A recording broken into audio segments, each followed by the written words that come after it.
로마서 6장 8절에서 14절 말씀 찾으신 줄 알고 제가 읽겠습니다. 만일 우리가 그리스도와 함께 죽었으면 또한 그와 함께 살 줄을 믿노니 이는 그리스도께서 죽은 자 가운데서 살아나셨음에 다시 죽지 아니하시고 사망이 다시 그를 주장하지 못할 줄을 알미로다.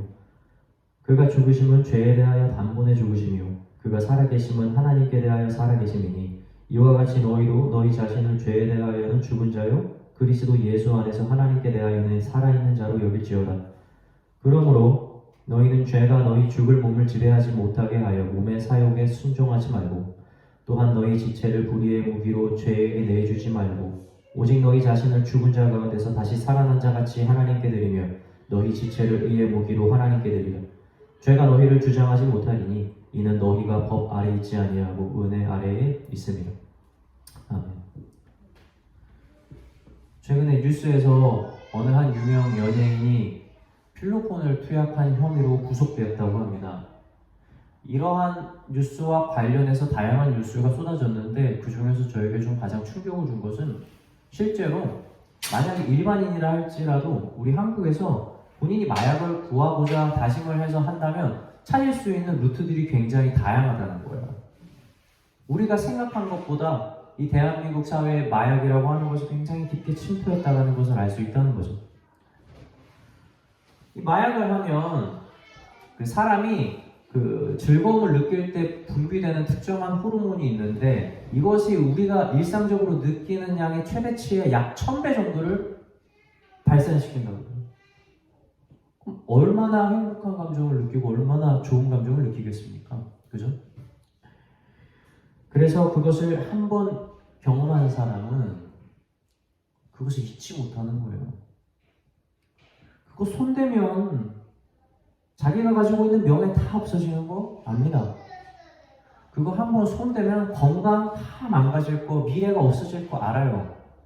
그거 손대면 자신의 가정 파탄 날 거 압니다. 그런데 그게 눈에 보이지 않아요. 왜 그렇습니까? 마약만 보이니까. 내가 그거 안 하면 안 된다는 생각이 자신의 마음을 가득 메우고 있는 겁니다. 일반인이 눈앞에 뭐 마약이 있다고 해보세요. 손이나 되겠습니까? 관심도 없어요. 그죠? 그런데 이 중독된 사람은 눈앞에 없어도 머릿속에 그거밖에 보이지 않는 겁니다. 일반인들은 마약에 대해서 다 죽은 사람들이에요. 반응하지 않죠. 그러나 중독된 사람들은 마약에 대해서 산 사람들이에요. 저는 죄에 대해서 죽었다라는 비유를 이 부분을 통해서 하고 싶습니다. 죄에 대해서 죽었다는 말이 무슨 말입니까? 죄라는 것에 대해서 더 이상 내가 반응을 하지 않는 상태를 말하는 거예요. 이렇게 말하면 오해하기 쉽죠. 그럼 죄에 대해서 반응할 필요가 없다면 그럼 죄를 막 지우라는 건가요? 죄를 지워도 무뎌지라는 건가요? 아니요, 절대 그런 말이 아니에요. 제가 드리고 싶은 말은 내 행위의 중심이 죄에 있어서는 안 된다라는 말씀입니다. 과거에 종교개혁을 이끌었던 이 마틴 루터라는 사람이 얼마나 자신의 죄를 끊으려고 노력을 했는 사람인지 몰라요.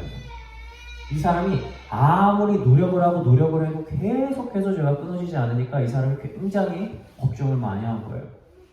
심지어 이 사람이 그 자신의 죄 때문에 고해성사를 하는데 이 고해성사의 빈도가 너무 많아서 그 마틴 루터의 고해성사를 들었던 신부가 도망까지 쳤다고 그럽니다.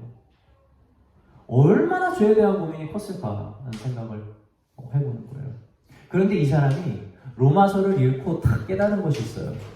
뭐냐면 나는 믿음으로 죄에서 완전한 자유를 얻었구나라는 사실을 아는 거예요. 나는 지금까지 죄를 내가 계속해서 해결해야 된다고 생각을 했는데 이미 나는 죄와 상관이 없는 사람이구나 라는 것을 깨닫는 겁니다. 거기서 종교개혁이 일어난 거예요. 우리가 죄에서 자유를 얻었다라고 하는 것은 궁극적으로 우리가 뭐 죄를 전혀 짓지 않는 상태가 된다는 것을 말하는 건 아닙니다.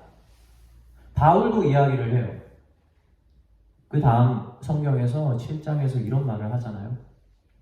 내가 하나님을 믿고 마음으로 하나님의 뜻대로 살려고 진짜 한다. 그런데 무엇이? 내 육신의 법이 자꾸 나를 옥죄는 거예요. 하나님의 뜻대로 사는 게 뭔지 내 마음은 알고 내가 그렇게 하려고는 하는데 내 육신이 야 잠깐 멈춰. 조금 나중에 해라. 이거 그거 하면 너한테 손해다. 너를 위해서 살아. 라고 하는 그러한 마음이 자꾸 자신을 그렇게 옥죄서 그렇게 하지 못하게 하는 것을 자기가 발견을 하는 거예요. 자신의 상태가 얼마나 공고하다고 이야기하는지 모릅니다. 사랑하는 성도 여러분, 우리가 죄에서 자유함을 얻어도 죄라고 하는 모험을 우리가 잊고 살기 때문에 그 법이 우리에게 계속해서 반응하게 만들어낼 수 있어요. 그런데 죄에서 자유를 얻었다는 건 뭔지 아십니까? 우리가 이 법에 순종하지 않을 수 있는 자유를 얻은 거예요. 우리가 하나님의 뜻대로 살아갈 수 있는 선택권이 주어진 거예요. 이게 다르다는 거죠. 그래서 바울이 자신이 이렇게 계속해서 죄가 나에게서 찾아오고 이것이 나의 마음의 법, 마음이 원하는 것을 억누르지만 바울은 계속해서 자신은 십자가에 못 박는 거예요. 아니 나는 죽었어. 오지 마. 난 아니야. 나는 무엇을 위해 살아요? 하나님에 대해서 살았으니까. 나는 하나님의 의의 법으로 인해서 산다. 라고 하는 것을 날마다 선포하면서 살아가는 거예요. 그렇게 의로운 자로서 계속해서 거듭나는 삶을 살았다는 거죠. 호주에서 제가 있을 때 수련회를 한번 했습니다. 근데 강사님들이 있어요. 그럼 강사님들을 앞에다 두고 이런 어떤 시간을 가지냐면 이 청소년들한테 뭐 질문 같은 거 있으면 질문지를 다 써서 한번 내봐라. 그럼 이렇게 강사님들 가져주면 이제 랜덤으로 이렇게 뽑아서 그 질문에 대한 대답을 하는 재밌는 시간을 가졌어요. 근데 이게 아무래도 익명이다 보니까 되게 직구전 질문들이 되게 많았습니다. 그러면 술은 해도 돼요? 담배 해도 돼요? 결혼하기 전에 성관계 해도 돼요? 뭐 이런 질문들이 막 많이 나왔어요. 근데 그 중에서 전도사님 한 분이 참 대답을 지혜롭게 하셨습니다. 뭐라고 하셨냐면 그걸 해서 하나님한테 영광이 됩니까? 되면 하고 아니면 하지 마세요라고 아주 단순하게 명료하게 이야기를 하더라고요. 학생들이 던진 질문들의 중심에 뭐가 있죠? 죄가 있어요. 이건 죄인가? 이건 죄가 아닌가? 라고 하는 거예요. 그래서 이걸 해도 되나? 하면 안 되나? 율법이 중심에 들어가 있어서 그 안에서 질문이 나온 거예요. 그런데 이 전도사님의 대답은 뭐가 있습니까? 하면 되는 것과 하면 안 되는 것과 해도 되는 것에 대한 율법이 아니라 진짜 자유 말이에요. 하나님을 위해서 내가 무엇을 할 것인가? 내가 하는 행위가 하나님께 의가 되는 행위냐? 이 질문이에요. 이것이 바로 진짜 살아있는 사람이 해야 될 질문인 거죠. 죄에 대해서 살아있다는 것은 이처럼 우리를 율법에 가두게 돼요. 무엇을 하면 안 되는지 말이에요. 과거에 마치 마틴 루터가 자신이 짓는 죄를 바라보면서 끊임없이 고통스러워했던 것처럼 우리를 고통 속에 가둡니다. 우리의 신앙생활이 가끔씩은 이렇게 왜곡될 때가 있어요. 여러분 이건 십자가에 못 박은 삶이 아닙니다. 하나님께서 말씀을 주셨을 때 율법으로 이것을 이해를 하고 이대로 행하려고 노력하는 삶을 사는 거예요. 되게 그럴듯해 보고 겉으로 볼 땐 거룩할지 모르지만 여러분 이건 매우 한계점이 있어요. 뭔지 아십니까? 죄를 억누르고 사망으로 가는데 잠깐 멈출지는 모르지만 이런 삶은 절대 의의 열매를 맺지 못합니다. 생명의 산까지 나가지 못해요. 우리는 모두 사망과 구원이라고 하는 언덕을 오르고 있는 자동차를 타고 있습니다. 그런데 밑에 밟는 페달이 하나밖에 없어요. 우리가 죄에 대해서 속박되어서 살 때는 우리에겐 브레이크라는 페달밖에 없었어요. 그래서 우리가 할 수 있는 것이 뭔지 아세요? 차가 중간에 있어요. 어차피 못 가요, 앞으로. 최대한 뒤로 안 가려고 페달을 밟는 겁니다. 멈추는 것까지만 하는 거예요. 그 보는 게 뭐예요? 사망인 거예요. 나 죽음으로 안 가기 위해서 페달을 밟습니다. 잠깐 멈춰. 죽음으로 가지 않기 위해서 잠깐 멈춰. 우리가 율법으로 사는 행위는 여기서 끝이에요. 사망으로 가는 열매를 맺지 않기 위해서 노력하는 거. 그렇게 멈추려고 하는 노력. 여러분 이거 얼마나 피곤하겠어요. 그런데 우리가 죄에 대해서 죽고 하나님께 대해서 살면 여러분 차가 바뀝니다. 이것도 페달이 하나밖에 없어요. 근데 뭔 줄 아세요? 엑셀밖에 없어요. 구원을 향해서 그냥 밟고 올라가는 겁니다. 바라보는 관점의 차이가 완전히 다르다는 거죠. 오늘 본문 말씀은 비록 죄가 우리의 생각에 회방을 놓는다 할지라도 죄에 대해서는 죽고 하나님께 대하여는 살아난 자같이 우리의 몸을 의의 무기로 드리라고 말하고 있어요. 우리는 죄를 위해서 싸우는 것이 아니라 의를 위해서 싸우는 겁니다. 죄를 지으면 어떻게 합니까? 라고 하는 이런 어린아이의 질문으로부터 벗어나서 내가 하나님을 위해서 무엇을 할까요? 라고 하는 성숙한 질문을 드릴 때가 되었다는 거예요. 이전의 주인은 내 몸에서 계속해서 사망의 열매를 맺게 했어요. 우리가 예전에 다녔던 회사의 주인은 우리가 의의 열매를 맺는 방식을 가르쳐주지 않았어요. 그냥 우리가 계속해서 율법에 매이게 하는 거죠. 그런데 이제 우리의 주인이 바뀌었습니다. 죄를 안 짓게 만드시는 분이 아니라 우리가 오히려 그 은혜의 법 안에서 의로운 열매를 맺을 수 있는 그러한 역할을 할 수 있도록 우리의 주인이 바뀌었다는 거예요. 그래서 바울은 이렇게 얘기하죠. 전에 너희가 너희 지체를 부정과 불법에 내주어 불법에 이른 것 같이 이제는 너희 지체를 의에게 종으로 내주어 거룩함에 이르라. 19절 말씀이죠. 우리의 육신이 죄를 짓기에 부족함이 없는 것처럼 우리의 육신이 의를 행하여서 거룩해지기에 역시 부족함이 없다고 지금 바울은 이야기하고 있는 겁니다. 바울은 한때 자신이 가지고 있는 것으로서 하나님을 믿는 사람들을 박해했던 사람이에요. 이 사람은 자신이 가지고 있었던 언변과 그리고 자신이 가지고 있던 신분을 통해서 하나님을 믿는 사람들을 꽤나 박해했다고 성경은 기록하고 있습니다. 그런데 이 바울이 다메섹에서 예수 그리스도를 만나고 나서 사람이 바뀌었잖아요. 그래서 바울은 자신이 가지고 있는 모든 것들, 성경은 지체라고 얘기하잖아요. 몸에 가지고 있는 모든 것들, 그죠? 근데 이것은 그냥 그가 가지고 있는 모든 것입니다. 그 바울은 예전에 자기가 가지고 있었던 모든 능력을 이제 하나님을 전하는데, 복음을 전하는데 사용을 했어요. 자기가 가지고 있는 신분으로 무엇을 합니까? 예수님을 전하다가 매 맞았을 때, 그리고 옥에 갇혔을 때 나올 수 있었던 거예요. 그 나와서 다시 전하는 거예요. 더 나아가서 어떻게 합니까? 나중에는 로마에 올라가서 그곳에서 사람들에게 복음을 말할 수 있는 거예요. 그의 신분 덕분에. 그리고 그의 언변은 무엇을 했습니까? 복음을 진짜 전하기 까다로운 헬라의 지혜인들에게도 복음을 전할 수 있었고요. 그리고 제자들이 다가가지 못하는 이방인들까지. 이 바울은 닿을 수 있었던 겁니다. 그가 가지고 있었던 능력이 예전에는 사람을, 그리스도인들을 죽이는 데 썼다면 이제 그리스도의 종이 되어서 사람을 살리는 데 사용하게 되었다는 거예요. 바울이 예수님 만나고 나서 변화되는 데까지 걸린 시간이 얼마나 걸렸을까요?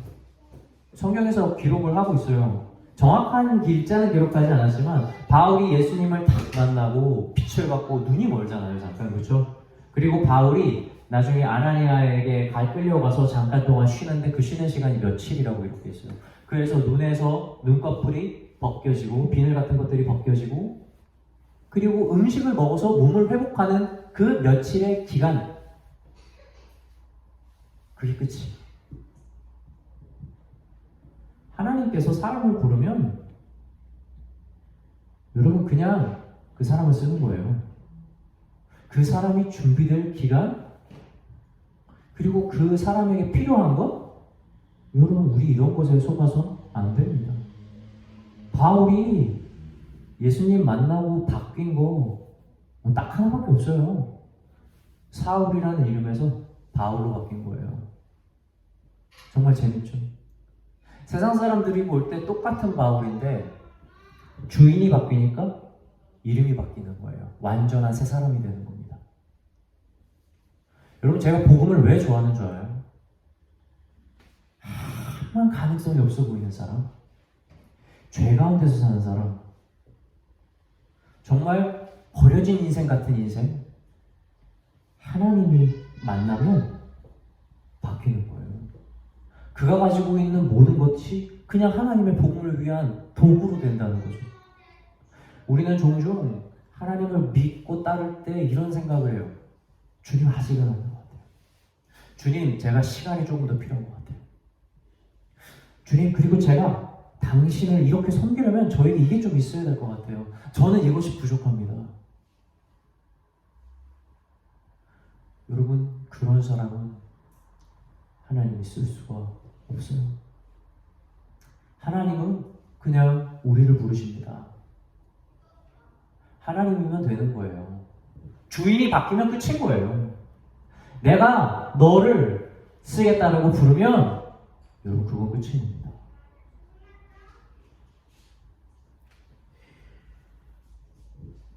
우리가 의를 행하는 것을 자꾸 주저하고 마음의 법이 아닌 육신의 법을 따라 살게 되면 우리는 다시 죄에 대해서 반응하는 사람이 되어버려요. 그리고 거룩함과 거리가 멀어지게 됩니다. 그리고 거룩함과 거리가 멀어지면 자연스럽게 하나님과도 거리가 멀어져요. 점점 상관이 없는 삶을 살게 되죠. 시편 26편에 다윗의 기도를 제가 잠깐 읽어드릴게요. 시편 26편의 1절에서 2절 말씀입니다. 내가 나의 완전함에 행하여 싸우며 흔들리지 아니하고 여호와를 의지하여 싸우니 여호와여 나를 판단하소서. 여호와여 나를 살피시고 시험하사 내 뜻과 내 양심을 단련하소서. 여러분, 정말 큰 도전이 되지 않습니까? 다윗이 하나님한테 뭐라고 하는 거냐면, 하나님, 내가 당신 앞에서 진짜 조금도 부족하지 않게 내 모든 것을 다해서 했으니까 나 와서 한번 시험해 보시고 나를 한번 다시 보라고. 기도의 시작을 이렇게 하고 있어요.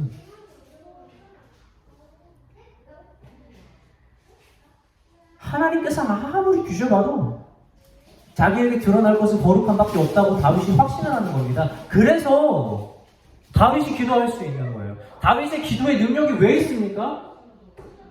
다윗이 말을 잘해서입니까? 아니요. 다윗이 진짜 삶 가운데서 하나님께 충성하고 죄를 두려워하는 마음으로 살았다는 것이 진짜 그 중심에 드러나 있기 때문에 그런 거예요. 기도의 능력은 여기서 나오는 겁니다. 저 반대로 얘기할게요.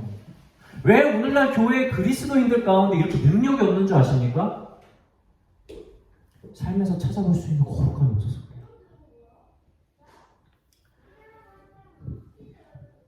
밖에 나가서 내가 믿는다고 얘기를 하는 게 쪽팔려요.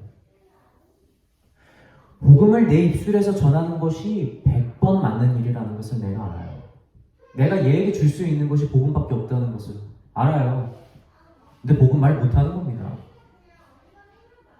나를 통해서 드러난 거룩함의 흔적이 없으니까 복음을 맺지 못하는 거예요.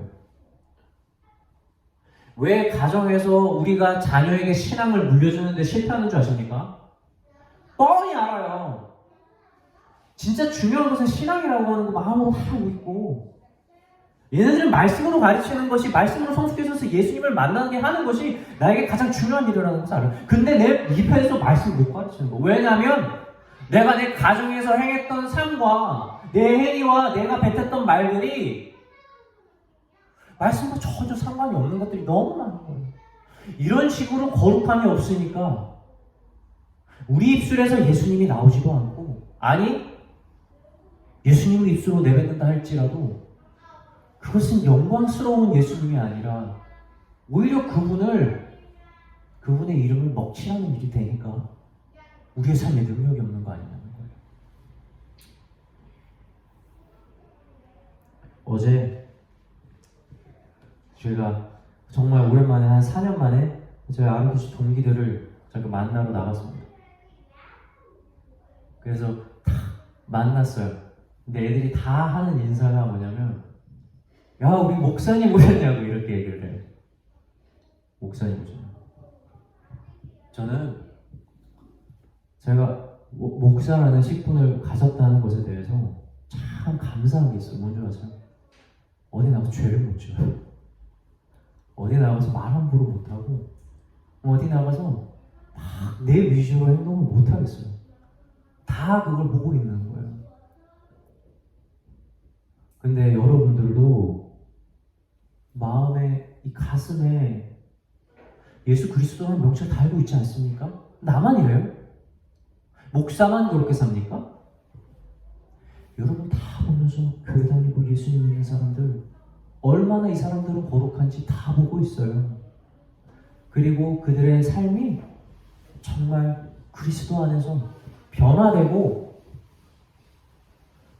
세상과는 다른 모습을 보일 때 그들의 입술에서 나오는 예수 그리스도가 진짜 생명이 되어서 전해질 수 있다는 사실입니다.